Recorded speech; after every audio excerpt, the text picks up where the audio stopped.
বন্ধুসকল নমস্কাৰ আশা কৰো আপোনালোক সকলো কুশলে আছে আৰু কুশলে থাকিব লাগে বন্ধুসকল আজি আপোনালোকক হেহতিয়াকৈ কেন্দ্ৰীয় চৰকাৰৰ ফালৰ পৰা কৰ্মচাৰীসকলৰ বাবে ইউনিফাইড পেনশন স্কিমৰ ওপৰত যিখন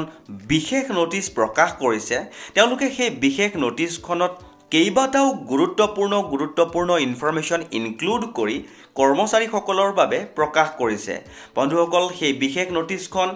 ইংৰাজী আৰু হিন্দী ভাষাত তেওঁলোকে যথেষ্ট ডাঙৰকৈ প্ৰকাশ কৰিছে গতিকে আমাৰ যিসকল দৰ্শক তেওঁলোকৰ সুবিধাৰ্থে সেই বিশেষ নোটিছখনৰ যে কেইটা মেইন পইণ্টছ সেই মেইন পইণ্টছসমূহ অসমীয়া অনুবাদ কৰি আজি আপোনালোকৰ ওচৰলৈ লৈ আনিবলৈ যত্ন কৰিলোঁ আৰু যিমান পাৰোঁ কম সময়ৰ ভিতৰতে জনাবলৈ যত্ন কৰিম তে বন্ধুসকল এইখিনিতে আপোনালোকক এটা সৰুকৈ কথা জনাবলৈ বিচাৰিছোঁ যে আপোনালোকে এই বিশেষ নোটিছখনৰ বিষয়ে A to Z খৰচি মাৰি জানি লোৱাৰ পাছতহে UPS লৈ সুইচ কৰিব অৰ্থাৎ NPS ৰ পৰা UPS লৈ সুইচ কৰিব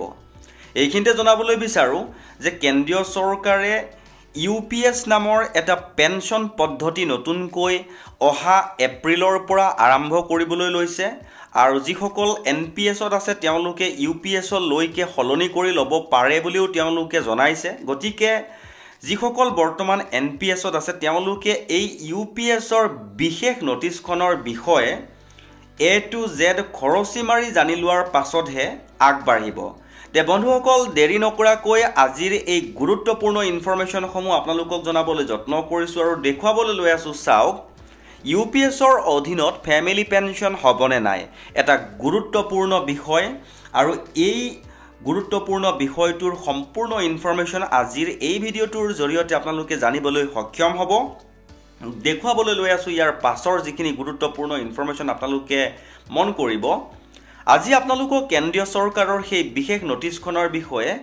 অসমীয়া অনুবাদ জনাবলৈ যত্ন কৰিম মিছ নকৰিব এটা গুৰুত্বপূৰ্ণ ইনফৰমেশ্যন আজি আপোনালোকক জনাবলৈ যত্ন কৰিছোঁ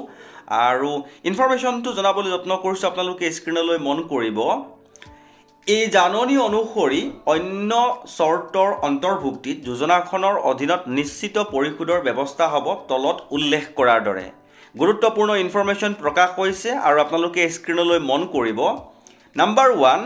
সম্পূৰ্ণ নিশ্চিত পৰিশোধৰ হাৰ হ'ব অৱসৰৰ আগৰ শেষ 12 মাহৰ গড় মূল বেতনৰ 50% 25 বছৰৰ যোগ্য সেৱা পূৰ্ণ হোৱাৰ পাছতেই এই পৰিশোধ পাবলৈ যোগ্য হ'ব মিনিমাম 25 ইয়াৰ সাৰ্ভিস কৰিব লাগিব বুলি প্ৰথম পইণ্টটোত জনোৱা হৈছে যদি যোগ্য সেৱাৰ সময়সীমা কম হয় তেন্তে অনুপাতে পৰিশোধ কৰা হ'ব অৰ্থাৎ যোগ্য সীমাৰ সময়সীমা কম হলে সেই হিচাপে ক্যালকুলেশন কৰি পেনশন পৰিশোধ কৰা হ'ব বুলি উল্লেখ কৰিছে 3 নম্বৰটো চাব 10 বছৰৰ অধিক যোগ্য সেৱাৰ পাছত অৱসৰ গ্ৰহণৰ ক্ষেত্ৰত প্ৰতি মাহে ন্যূনতম 10000 টকাৰ নিশ্চিত পৰিশোধ নিশ্চিত কৰা হ'ব তাৰ পাছত চাব যদি কৰ্মচাৰীয়ে 25 বছৰৰ যোগ্য সেৱাৰ পাছত স্বেচ্ছা অৱসৰ গ্ৰহণ কৰে তেন্তে সেই পৰিশোধ কৰ্মচাৰীয়ে নিৰ্ধাৰিত অৱসৰৰ সময়ত আৰম্ভ কৰিব অৱসৰৰ পাছত পেমেন্ট ধাৰকৰ মৃত্যুৰ পৰিস্থিতিত মৃত্যু পূৰ্বে পেমেন্ট ধাৰকক প্ৰদান কৰা পৰিশোধৰ 60% হাৰত তেওঁৰ বৈধ বিবাহিত পত্নীক নিশ্চিত পেমেন্ট কৰা হ'ব অৰ্থাৎ যিজনে পেমেন্টটো পাই আছিল পেনশন হোল্ডাৰ হৈ আছিল তেওঁ মৃত্যু হলে তেওঁৰ ফ্যামিলিয়ে পাব বুলি উল্লেখ কৰিছে তাৰ পিছত চাব নিশ্চিত পৰিশোধ আৰু পৰিয়ালৰ বাবে নিশ্চিত পৰিশোধৰ ওপৰত মূল্য বৃদ্ধি সহায় উপলব্ধ হ'ব এই মূল্য বৃদ্ধি সহায় চাকৰিত কৰ্মচাৰীৰ বাবে প্ৰযোজ্য মূল্য বৃদ্ধি ভাত্তাৰ দৰে গণনা কৰা হ'ব পৰিশোধ আৰম্ভ হোৱাৰ পাছতহে মূল্য বৃদ্ধি সহায় প্ৰদান কৰা হ'ব মূল্য বৃদ্ধি সহায় এটা প্ৰদান কৰা হ'ব বুলি উল্লেখ কৰিছে ডিয়াৰনেছ এলাউন্সৰ লেখিয়াকৈ আৰু তাৰ পিছত চাব অৱসৰৰ সময়ত মূল বেতন আৰু মূল্য বৃদ্ধি ভাত্তাৰ 10% হাৰত প্ৰতিটো সম্পূৰ্ণ 6 মাহৰ বাবে এক মুঠ ধনৰাশিৰ পৰিশোধ প্ৰদান কৰা হ'ব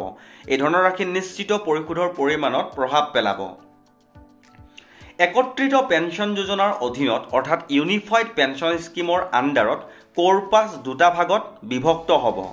নাম্বাৰ 1 কৰ্মচাৰীৰ অৱদান আৰু সদৃশ কেন্দ্ৰীয় চৰকাৰৰ অৱদানৰ সৈতে এক ব্যক্তিগত কৰ্পাছ আৰু কেন্দ্ৰীয় চৰকাৰৰ অতিৰিক্ত অৱদানৰ সৈতে আন এক পুল কৰ্পাছ কেন্দ্ৰীয় কৰ্মচাৰীয়ে মূল বেতন প্লাস মূল্যবৃদ্ধিৰ ভাত্তাৰ 10%ৰ অৱদান আগবঢ়াব। সদৃশ কেন্দ্ৰীয় চৰকাৰৰ অৱদানো মূল বেতন প্লাছ মূল্যবৃদ্ধি ভাত্তাৰ 10% হ'ব। এই দুয়োটা পৰিমাণ কৰ্মচাৰীৰ ব্যক্তিগত কৰ্পাছত জমা কৰা হ'ব।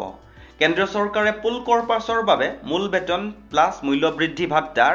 আনুমানিক 8.5% অতিৰিক্ত অৱদান আগবঢ়াব। এই অতিৰিক্ত অৱদান নিশ্চিত পৰিশোধৰ সহায়ত ব্যৱহাৰ কৰা হ'ব। কৰ্মচাৰীয়ে কেৱল ব্যক্তিগত কৰ্পাছৰ বিনিয়োগৰ বিকল্প নিৰ্বাচন কৰিব পাৰিব। পেঞ্চন ফাণ্ড নিয়ন্ত্ৰণ আৰু উন্নয়ন প্ৰাধিকৰণে এই বিনিয়োগৰ নিয়ম কানুন নিৰ্ধাৰণ কৰিব। বিনিয়োগৰ কোনো বিকল্প নিৰ্বাচন নকৰিলে ডিফল্ট বিনিয়োগ পদ্ধতি প্ৰযোজ্য হ'ব। কেন্দ্ৰীয় চৰকাৰে পুল কৰ্পাছৰ বিনিয়োগৰ সকলো সিদ্ধান্ত গ্ৰহণ কৰিব। যিসকল কৰ্মচাৰীয়ে একত্ৰিত পেঞ্চন যোজনা আৰম্ভ হোৱাৰ আগতে অৱসৰ গ্ৰহণ কৰিছে তেওঁলোকৰ ক্ষেত্ৰত পেঞ্চন ফাণ্ড নিয়ন্ত্ৰণ আৰু উন্নয়ন প্ৰাধিকৰণে পৰিপূৰণৰ পদ্ধতি নিৰ্ধাৰণ কৰিব। তে বন্ধুসকল, এইখিনি হ'ল বেনিফিটছ। ইয়াৰ ওপৰতো বহু সংখ্যক ইনফৰমেশ্যন আছে আৰু আপোনালোকক মই যিমান পাৰোঁ সৰু সৰু সময়ত কমকৈ আপোনালোকক জনাবলৈ যত্ন কৰিম। আৰু এই ভিডিঅ'টোৰ পাছতো আমি এই ভিডিঅ'টোৰ লেখীয়াকৈ কেইবাটাও গুৰুত্বপূৰ্ণ ভিডিঅ' আনিবলৈ যত্ন কৰিম, কাৰণ যথেষ্ট ডাঙৰ নটিচ এটা ভিডিঅ'ৰ যোগেদি যদি কাভাৰ কৰিবলৈ যাওঁ তেতিয়াহ'লে বহু সময়ৰ প্ৰয়োজন হ'ব। গতিকে আজিৰ এই ভিডিঅ'টোৰ জৰিয়তে আপোনালোকক ইউনিফাইড পেঞ্চন স্কিমৰ যিখিনি বেনিফিটছ হয় সেই বেনিফিটছখিনিৰ বিষয়ে জনাবলৈ অসমীয়া অনুবাদ কৰি জনাবলৈ যত্ন কৰিলোঁ। তে বন্ধুসকল, ইনফৰমেশ্যনটো যদি ভাল লাগিছে তেনেহ'লে আপোনজনৰ সৈতে এবাৰ শ্বেয়াৰ কৰিব আৰু চেনেলটো ছাবস্ক্ৰাইব কৰি যাবলৈ নাপাহৰিব।